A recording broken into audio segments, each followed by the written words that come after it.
Et puis, quelquefois, je suis arrivée trop tôt. Ça peut être des personnes aussi qui ont plein d'idées, ils vont mettre des choses en place, mais ça ne va pas fonctionner parce que c'était trop tôt. Et puis, la même chose, quelqu'un va le mettre 2 ans après, ça va marcher du tonnerre. Mais c'était, voilà, je suis arrivée trop tôt, ça engendrait des choses. Donc c'est pas une fin en soi, hein, l'histoire de naissance, c'est juste une compréhension qui va nous permettre de mieux nous comprendre et de pouvoir libérer les choses. Donc dans la naissance, donc on a vu la césarienne, on a vu naissance par voie basse, quand on est bloqué.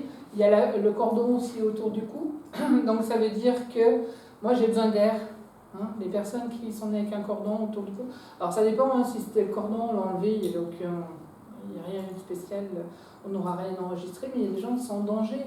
Et quel est le risque si je nais avec un cordon autour du cou? Si maman pousse, ben, je risque d'être étranglée. Donc c'est des personnes qui n'aiment pas du tout qu'on les pousse à faire des choses non plus. On me pousse, on me met en danger. C'est ce que l'inconscient il enregistre. Ouais, le cordon, c'est vraiment j'ai besoin d'air. Parce que, voilà, c'est comme si j'ai un manque d'oxygène, quoi. C'est vraiment ça.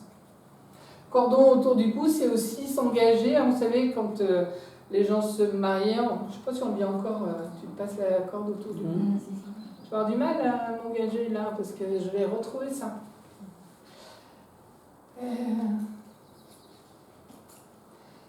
Dans les choses trop tôt, ça peut être aussi, quand je suis arrivée, mes parents n'étaient pas prêts d'avoir un enfant et je suis arrivée. Je suis née trop tôt, donc j'aime pas peut-être faire les choses trop tôt.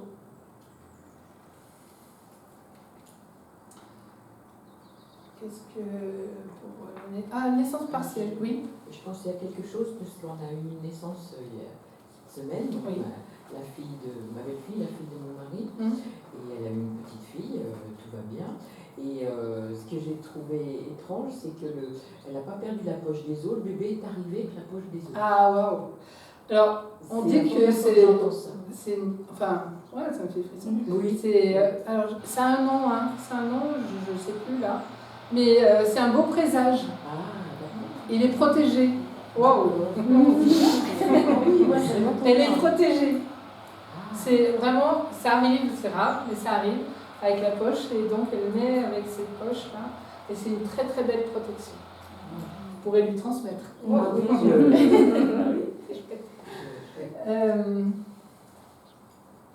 Le siège, oui. Alors, on dit en psychogénéalogie que si je nais par le siège, c'est que je reste en contact avec quelqu'un là-haut. Donc souvent, je demande, tiens, qui était important, qui vous auriez aimé qu'il soit là pour la naissance de votre enfant, ou qui votre mère aurait aimé qu'il naisse, qui soit là, je puisse présenter mon bébé. Voilà. J'ai eu une dame qui m'a appelée il y a quelques mois, là, que je ne connais pas du tout, elle m'a juste téléphoné parce qu'on lui avait dit de m'appeler pour savoir. En fait, son bébé était en siège, et puis il programmait une césarienne, et elle avait vu quelqu'un, une énergéticienne, qui dit « Ah bah, ils sont chiants de mettre toujours des césariennes et tout, il faut surtout pas que vous laissiez faire ça et tout. » Bon, bref. Et elle m'appelle en panique, parce que elle est présentée en siège, comment on fait et tout, comment on fait.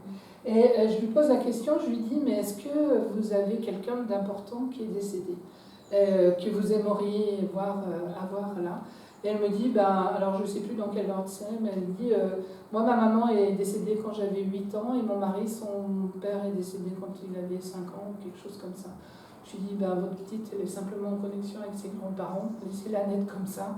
Et voilà, c'est tout. C'était juste, on va rester comme ça, il y aura une césarienne, elle est prête à vivre tout ça.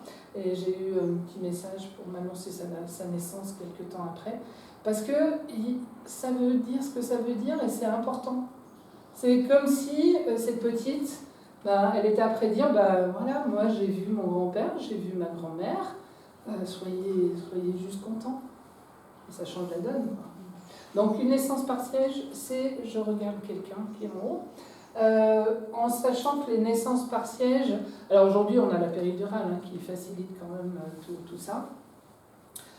Alors Maintenant, elles sont assez légères, ça fait que les mamans, elles peuvent sentir quand même le travail qui se fait. Il faut savoir que des fois, et avant, la maman était endormie complètement normale, ne sentait pas, et le bébé pouvait sentir que maman ne m'aide pas, parce que c'est un travail d'équipe la naissance. Hein.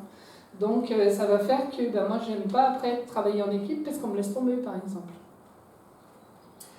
Je ne sais pas de quoi je parlais au début, donc j'ai perdu mon fil. J'ai mon fils qui est né par siège. Oui. Et alors ça me fait rire parce que je suis médium. Oui. Ma mère est médium. Oui. Mon fils est médium. Oui. Et ça me fait rire que tu dis ça, parce que j'ai perdu ma mère très jeune. Et c'est vrai qu'à ce moment-là, voilà, c'est symbolique, présence de la maman. Et j'étais pas inquiète. Oui. C'est-à-dire qu'à un moment, je sais qu'ils m'ont fait une injection parce que voilà, il y avait du mal à descendre, disons. Mais j'étais très sereine sur cet acte. Moi, j'ai rigolé de toute façon, je pense, de culture, je sais pas. et j'avais toute l'équipe soignante qui avait l'air, elle, inquiète, et moi, non. J'étais bien. Parce que toi, tu savais. Moi, quelque part, tu savais. J'étais tranquille. On a vraiment un instinct tous, hein, mais une mère, elle a un instinct, quoi. Et tu savais que ça allait bien se passer. Ouais. Voilà, il y avait cette connexion. Il m'énervait, sans stress comme ça. Ouais, et si toi, t'es pas bien avec ça, ou si c'est panique à bord, quoi. Parce que le stress extérieur va venir, il y a une raison de stresser, quoi. Il faut voir. Donc, ouais, tu savais, quoi. Ouais, pour moi, c'était. Non, ça va, c'était très bien, Pascal. Tout va bien, Planète Europe. Il est en connexion là-haut. Il est juste en connexion là-haut, c'est ça. Donc, c'est vrai que je t'ai après parlé donc, des sièges des péridurales. Donc, mais il faut savoir qu'avant, il n'y avait pas de péridurale. Hein, donc, tous ceux qui sont nés par siège, c'était une des naissances les plus souffrantes. Et souvent, quand une maman souffre pour un accouchement, l'enfant, il enregistre « j'ai fait du mal à maman ». Ça peut être des gens qui vont ne jamais s'écouter et qui vont toujours faire pour les autres avant eux. On va dire non mais allez, prends du temps pour toi, fais quelque chose pour toi. Mais c'est comme si je ne peux pas m'autoriser parce que je m'en veux encore inconsciemment d'avoir fait mal à maman. C'est souvent des gens qui sont dans une grande culpabilité. Quoi que vous disiez, moi j'ai une amie comme ça, elle me dit ah non mais je n'ai pas dit que c'était toi, hein, mais non, voilà, les gens se sentent souvent visés. J'ai enregistré, j'ai fait mal, c'est comme si je payais le fait d'avoir fait mal alors que c'est pas. J'ai pas fait mal. La culpabilité, hein, c'est avoir fait du mal volontairement à quelqu'un. Je suis coupable si j'ai fait du mal volontairement à quelqu'un. Quand je me sens coupable, si je me posais chaque fois la question, est-ce que j'ai vraiment voulu faire du mal? Vous verrez qu'à 99 fois sur 100, c'est non. Voilà, à part si vous voulez vous venger. Mais bon, on assume notre responsabilité là-dedans. Mais la culpabilité est très présente dans les accouchements douloureux.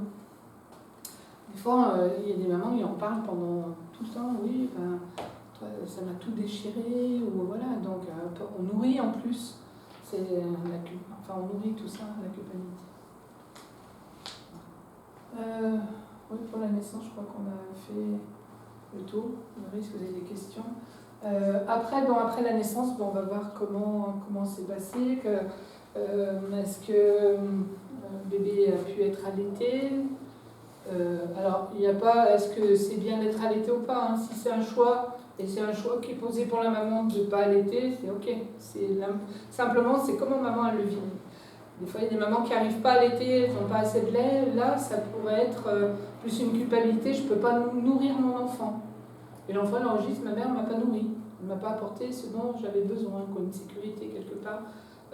C'est le besoin, le premier besoin dans la pyramide de Maslow, c'est avoir les besoins physiologiques, avoir à manger, avoir chaud, être... voilà. Donc il me manque ça. Je peux être en insécurité aussi.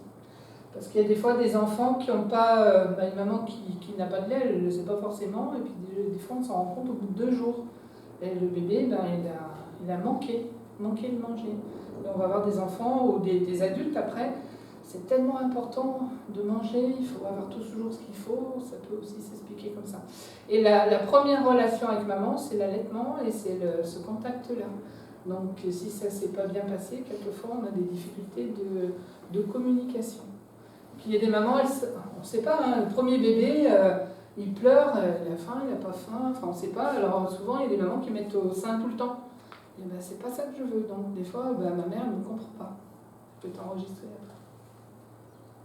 On va voir aussi aujourd'hui, beaucoup de mamans travaillent, hein, donc comment ça s'est passé à la reprise du travail. Est-ce que c'était... souvent c'est compliqué plus pour les mamans que pour les enfants, hein, parce qu'il faut couper le cordon. Je fais faire des exercices aux enfants qui ont du mal à se séparer de maman, alors que c'est le contraire. Je fais faire un travail avec une pelote de laine, on attache le poignet de maman et puis le poignet de l'enfant. Pendant 1 heure, je leur dis vaquez à vos occupations dans la maison pour voir comme ça fait des nœuds. Et après on coupe et j'ai eu plusieurs fois des mamans qui m'ont appelé longtemps après parce qu'elles ont mis au moins 6 mois pour le faire, en me disant, moi, quand vous me disiez que c'était moi, je ne vous croyais pas, mais je peux vous confirmer que c'est bien moi qui avait du mal à couper. Mais quand on coupe, on n'est pas prêt à couper le lien de cœur qui sera toujours là.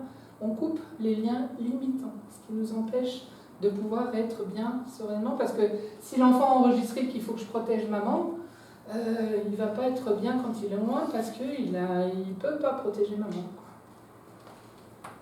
Par rapport au cordon, j'ai une question.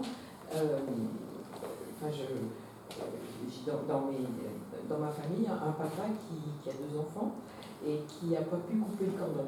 Oui. Il n'a pas voulu. Il voulait rester, comme il disait, il voulait rester du côté de la maman et pas aller voir ce qui se passait de l'autre côté. Il a soutenu maman, quoi. Oui, quelque part. Enfin, il ne voulait pas voir non plus. Voilà. Puis, on sentait qu'il n'était pas à l'aise pour faire ce geste. En même temps, il s'est respecté.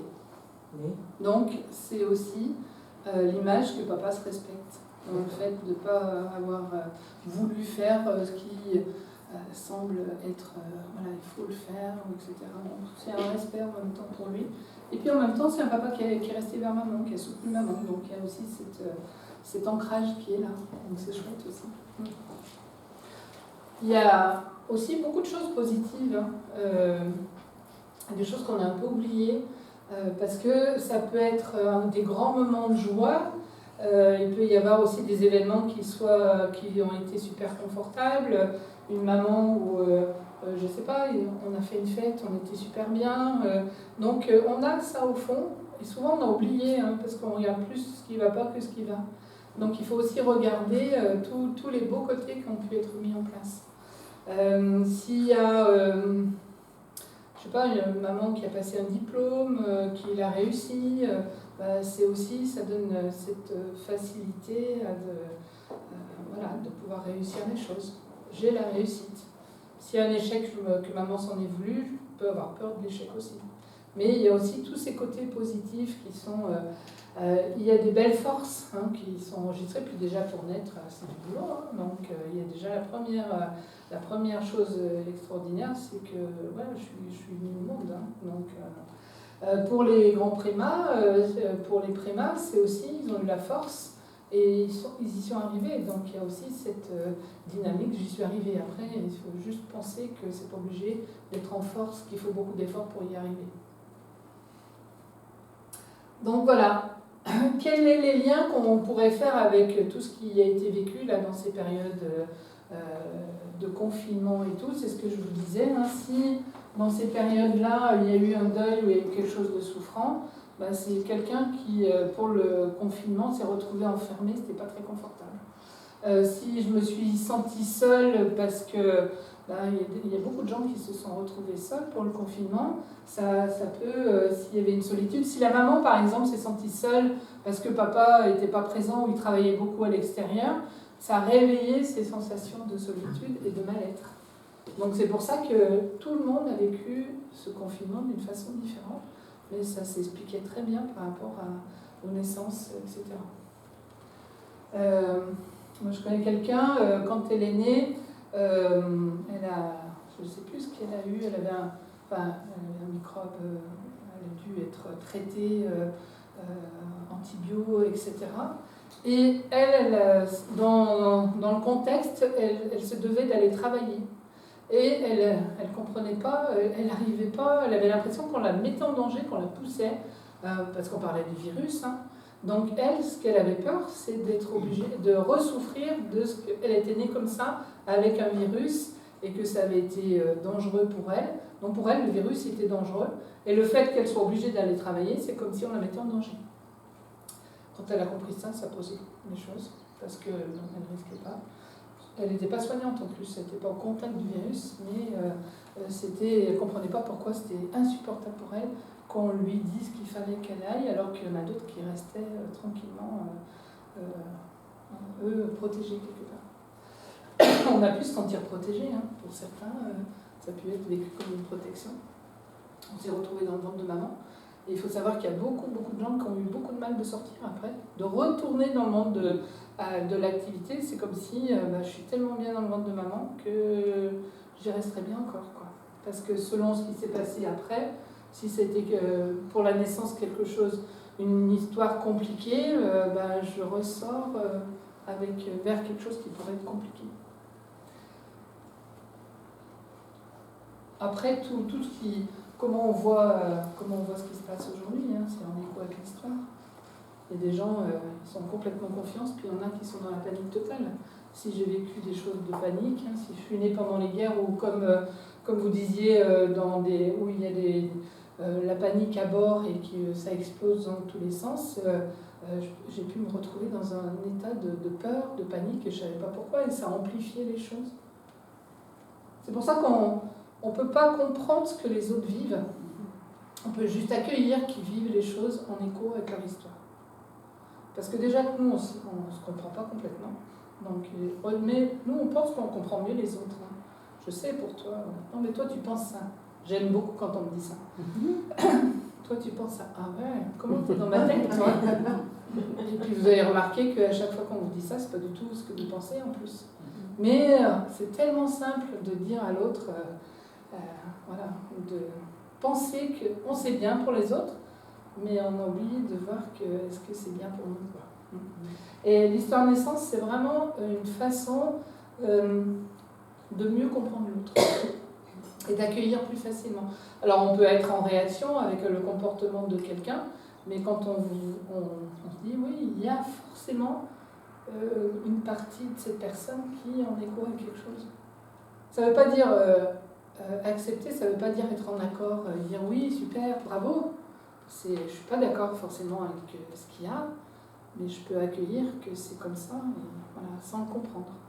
On aimerait tout comprendre. Ça se prend beaucoup la tête, ça. Est-ce que vous avez des questions? Donc, si je peux citer le cas de